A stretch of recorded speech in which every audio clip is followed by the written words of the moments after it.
Welcome back, guys, for another episode of 6 Feet Apart. We're going to be sitting down with Carlos, who is a two-time Snap-on franchisee owner.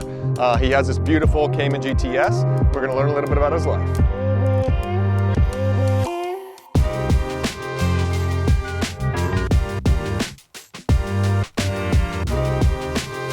I got my license, 16 and a half, 17, right around there.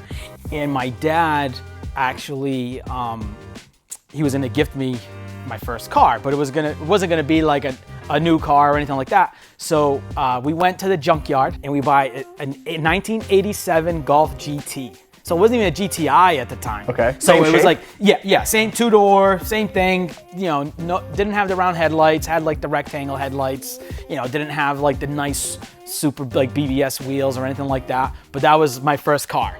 In the early 2000s, I started like experimenting with, clubbing and raving and party drugs. And that was kind of like at the height of like the whole ecstasy era. And I found out quickly that I couldn't afford this lifestyle. So I had this like grandioso idea that I was gonna start selling ecstasy. So it kind of like spiraled and got into this whole big, crazy thing, larger than I could have ever expected it to. Like in over our heads, crazy stuff, like movie grade stuff happening. One day, I noticed the cops were following me around, and that's how like I thought I was like invincible. I had never really been in trouble with the law before, so I thought that, if I get busted, it's my first offense. Like, how bad could it be? I felt like I didn't really have much to lose, and I'm on my way to go meet this kid. I'm in my buddy's Mustang. He let me use his Mustang. I'm on my way to go meet this kid, and I'm on the highway, and there are two unmarked cruisers in the median of the highway. I passed them, but I'm going like 80, so now I'm like, oh shit, are they gonna get me for speeding? So I stop falling back. They pull out. There's a couple of motorcycle state troopers also ahead of me, and sure enough, they pulled out. They knew I was coming. He had a told on me, and they knew I was coming, and got myself in some trouble with the law. So I get out. I wanted to move up. I wanted to make more money. So I'm just trying to think of ways I was able to make more money and not have to maybe do so much side work, because it did occupy a lot of my time. One of my previous Snap-on dealers, he approached me. He's like, hey, you ever thought about getting to Snap-on? And I had always actually thought about it, because I was a loyal customer. You have to, as a mechanic, you have to buy your own tools. So I was a customer for 15 years, buying tools, and so I was very familiar with how it worked. And it was something I always admired, because I always saw the Snap-on guy. He didn't look like he was rich. He was working, but they either had campers, muscle cars, Harley Davidson. So they looked like they had things, and I like things.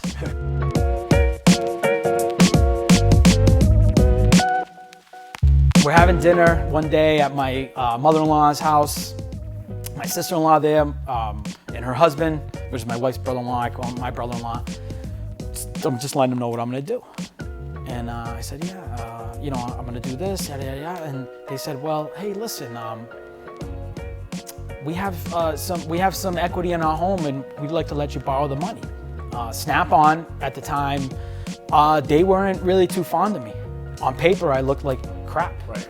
On paper, I had some financial credit issues at the years before. I'm a convicted felon. On paper, they didn't want to even talk to me. But I did have some Snap-on dealers that I remained friends with, my previous and my current, and these guys were all like, hey, listen, talk to this guy. Anyways, it took 6 months, and then they interviewed me for hours. It felt like a full day, but it was probably only a few hours. And they agreed to offer me a Snap-on franchise.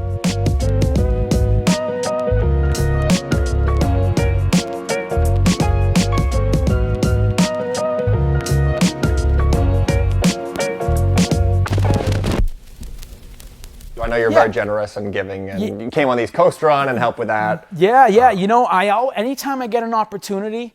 So when we were kids, my mom was always doing things for the poor. I remember being a kid and my mom, like, there would be homeless people like in our neighborhood, you know, and my mom would make a brown bag lunch and she'd say, here, go bring it to the man.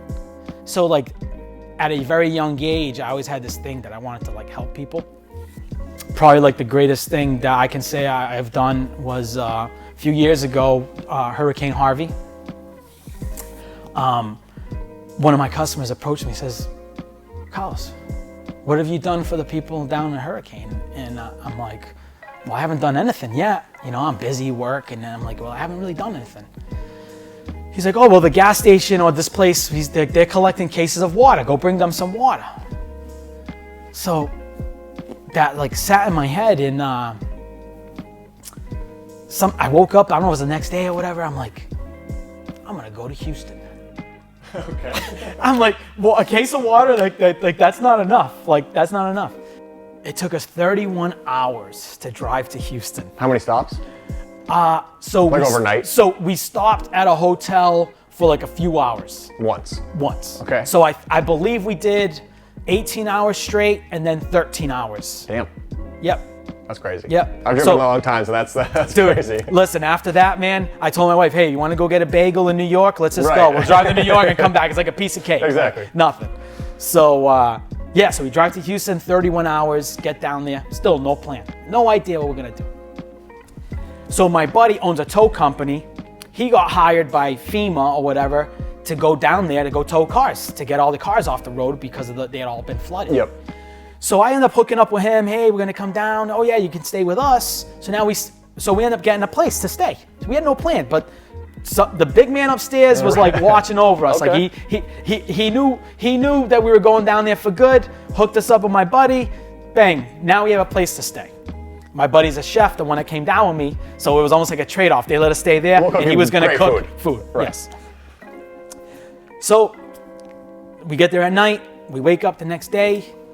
Van full of stuff. We're like, all right, where are we gonna go? Now, when you drive down there, this is already almost 2 weeks later, but they're still saying it's like devastation, Dude, we drove down there. We're like,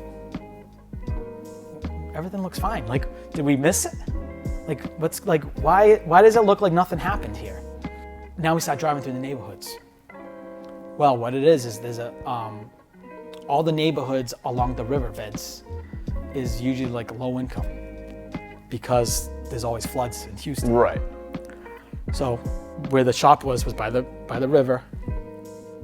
We start driving through the neighborhoods. Now you see the devastation. People's like, you can see the water line of these people's houses were like above the doors. And, we're like seeing people. So now we start stopping at people's homes. We see people, hey, you need anything? You need any help? So we start giving them supplies right to the people. And as we were still chronicling this, so we were there for 3 days. Now we're putting the stuff on social media, and our friends are seeing us give the stuff to the people. People crying, people so grateful that we're doing this. Dude, in 3 days, we raised $11,000. Damn, that's crazy. From when we left till when we finished raising money. That's awesome. We went in, and we were just giving supplies. We were able to go to Costco and fill up the van 2 more times. Damn. So and 3 vanfuls of stuff? 3 vanfuls of stuff, went out and distributed it to like the poorest of the poor people. A lot of tears shed. People like, oh, who are you guys? And we're like, we're just 2 guys. But that's probably like one of the greatest experiences for my life.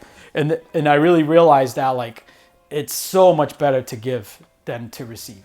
That's awesome. But yeah, that's the lowdown. Awesome. Well, thank you, Carlos. I appreciate you sitting down with us. And thank you for having me. Of course. Now let's go for a spin, check out the Cayman some more, and we'll see you soon. All right, cool.